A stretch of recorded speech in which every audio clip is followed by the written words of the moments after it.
भू मतलब होता है भूमि, यानी कृषि के संसाधन और क्या है भाई, कृषि है। तो सबसे पहले हम जानेंगे भू उपयोगी वर्गीकरण, मतलब है क्या कि भूमि के उपयोग के आधार पर उसका वर्गीकरण हो जाता है। तो इसका भूमि के उपयोग के आधार पर वर्गीकरण जो है आपका 9 भागों में किया गया है। कितने भाग में किया गया है? 9 भाग। जिससे पहला भाग है वन, क्या जी, वन यानी फॉरेस्ट। तो पहला भाग मतलब वन, जो वन होते हैं वो कहाँ होते हैं, भूमि पे ही होते हैं, मतलब वन जो है भूमि में पाए जाते हैं। आप इसे अब है क्या देखो, दूसरा बंजर व्यर्थ भूमि, क्या जी, बंजर व्यर्थ क्या जी भूमि, मतलब वैसा भूमि जो बंजर होती है जिस पर खेती नहीं हो सकती है, तो वैसे भूमि को बंजर व्यर्थ भूमि कहा जाएगा। क्या सुना आपने, कि वैसा भूमि जिस पर खेती लायक नहीं होता है, बहुत ही कठोर होता है, बहुत ही हार्ड होता है, तो उसे बंजर व्यर्थ भूमि कहा जाता है। अब तीसरा है आपका गैर कृषि कार्य प्रयुक्त भूमि। तो है क्या कि मतलब वैसा भूमि जिस पर कृषि कार्य किए जाते हैं और इसमें द्वितीयक और तृतीयक क्रियाकलाप जो है संबंधित कार्य होता है। वैसा भूमि जिसमें कृषि कार्य किए जाते हैं और यह द्वितीयक और तृतीयक क्रियाकलाप से क्या होता है, संबंधित होता है, तो उसे गैर कृषि कार्य प्रयुक्त भूमि कहा जाता है। अब है अस्थायी चारागाह भूमि, ठीक है। तो अस्थायी चारागाह भूमि किसे कहा जाएगा, तो वैसा भूमि जिस पर आपका है क्या कि ग्राम पंचायत का या सरकार का, ग्राम पंचायत का क्या जी, सरकार का स्वामित्व होता है, ठीक है, तो उसे हम लोग अस्थायी चारागाह या साक्षी साक्षी संपत्ति संसाधन कहा जाता है। क्या सुना आपने, कि वैसा भूमि, क्या सुना जी, वैसा भूमि जिस पर ग्राम पंचायत का या सरकार का, ग्राम पंचायत का जी सरकार का स्वामित्व होता है, तो उसे हम लोग अस्थायी चारागाह या साक्षी संपत्ति संसाधन कहा जाता है। और कुछ अल्प मामलों में अस्थायी चारागाह पर निजी व्यक्ति का भी मतलब क्या होता है कि होता है, मतलब ग्राम पंचायत या सरकार सुने का मतलब वो किसका होगा भाई साहब, सरकार के अंदर, वो सार्वजनिक होगा, वो सारे के मतलब उसपे जो है अपने चारागाह मतलब अपने जीव जंतु का कर सकते, चरा सकते हैं। अब आगे देखिए पांचवा क्या है, विविध तरह की फसलें और उपवनों के अंतर्गत क्षेत्र। तो विविध मतलब भाई साहब अनेकों प्रकार की फसल, सुना जी, अनेकों प्रकार की फसल जो है कि उसमें उगाई जाती है, तो उसे कहा जाएगा विविध। क्या कहा जाएगा, विविध।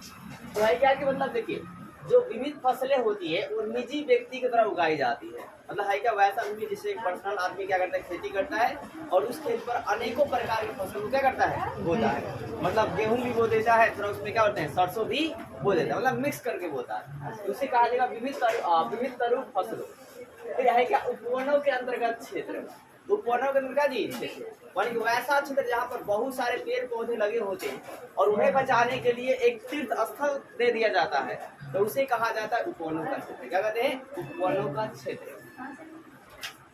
अब भाई कृषि योग्य व्यर्थ भूमि, कृषि योग्य क्या जी, व्यर्थ, मतलब ऐसा भूमि जो कृषि योग्य था लेकिन वो क्या जी व्यर्थ, तो उसे कहा जाएगा कृषि योग्य व्यर्थ, मतलब वैसा भूमि जो कृषि योग्य था लेकिन अब उस पर काम नहीं हो रहा है, उस पर खेती नहीं हो रही है, तो वैसे भूमि को कृषि योग्य व्यर्थ भूमि कहा जाए। अब है क्या वर्तमान परत भूमि, क्या है वर्तमान परत भूमि, तो वैसा भूमि जिस पर है क्या कि परत जिसकी हमेशा आती रहती है नदियों के मतलब मिट्टी के बहाव के कारण, तो उसकी गुणवत्ता क्या होती है, ज्यादा होती है, गुणवत्ता क्या होती है, ज्यादा होती है, उसमें पौष्टिक आहार ज्यादा होते हैं, तो फसल उत्पादन क्या होता है, ज्यादा होता है, फसल में क्या जी ज्यादा होता है, तो वैसे भूमि को वर्तमान परत भूमि कहा जाता है। क्या सुनाते हैं कि वैसा भूमि जिस पर है क्या कि नदियों के मतलब पानी के बहाव के कारण क्या होता है कि मिट्टी का फर्क क्या होता है, हमेशा आता जाता है, जिससे क्या होता है कि उस मिट्टी की जो है या उस भूमि की उपजाऊ क्या होती है, ज्यादा होती है, मतलब गुणवत्ता क्या होती है, ज्यादा होती है, तो उस पर पैदावार भी क्या होते हैं, ज्यादा होते हैं, फसल उत्पादन ज्यादा होती है, तो वैसे भूमि को वर्तमान परत भूमि कहा जाता है और इस भूमि से आर्थिक लाभ जो है ज्यादा होते हैं। अब है पुरातन पर्ती भूमि, क्या जी, पुरातन पर्ती भूमि, तो वैसा भूमि जिस पर 1 साल से अधिक खेती की गई है, वैसा भूमि जिस पर क्या जी 1 साल से 1 ईयर से क्या ज्यादा खेती की गई है और 5 ईयर से कम खेती की गई है, तो वैसे भूमि को पुरातन पड़ती भूमि कहा जाता है। क्या सुना आपने? वैसा भूमि जिसपे 1 साल से ज्यादा खेती किया गया है, लेकिन 5 साल से क्या जी कम खेती किया है, मतलब 5 साल तक करते तो उसमें पौष्टिक जो हार था वो क्या हो गया, खत्म हो गया। मतलब जो नाइट्रोजन की भूमि की शक्ति थी, जो पावर थी, वो क्या हो गई, खत्म हो गई। तो अब उस पर खेती जो है नहीं की जा सकता है। तो ऐसे भूमि को पुरातन पड़ती भूमि कहा जाए। शॉर्ट में रखेंगे, वैसा भूमि जो 1 साल से ज्यादा और 5 साल से कम खेती की जाती है तो उसे पुरातन पड़ती भूमि कहा जाता है। अब है निबिल बोया गया क्षेत्र। निबिल बोया गया क्या जी? तो जिस भूमि पर फसल उगाई जाती है और काटी जाती है, जिस भूमि पर क्या होगा, फसल उगाई भी जाती है और फसल काटी भी जाती है, उसे निबिल बोया गया क्षेत्र कहा जाता है। अब देखो, भारत में भू उपयोग में परिवर्तन, मतलब भारत के भूमि उपयोग जो है उसमें परिवर्तन कैसे कैसे है? तो सबसे पहला परिवर्तन है अर्थव्यवस्था का आकार। क्या जी? अर्थव्यवस्था क्या जी? आकार।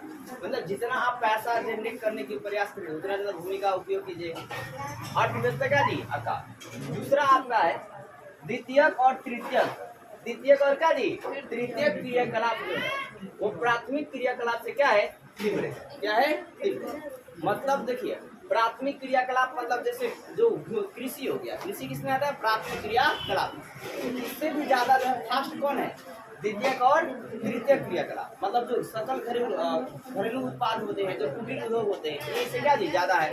और जो सर्विस सेक्टर शिक्षा क्षेत्र है वो भी क्या है, सबसे ज्यादा। उसमें लोग ज्यादा काम करना चाहते हैं, लेकिन प्राथमिक क्षेत्र में ज्यादा लोग काम करना नहीं चाहते, तो जल्दी खेती करना नहीं चाहते। तीसरी बात है अर्थव्यवस्था में योगदान कम। मतलब है क्या, कृषि से क्या होता है, अर्थव्यवस्था में ज्यादा जी योगदान क्या है, कम जाता। अब लोग जब खेती ज्यादा नहीं करेंगे तो योगदान कहाँ जाएगा, कम ही जाएगा। चौथी बात है चरागाह भूमि में कमी। चरागाह भूमि क्या जी, कमी। मतलब चरागाह भूमि मतलब कि आहिस्ता आहिस्ता क्या हो रहा है, खत्म होते जा रहा है, कम होते जा रहा है।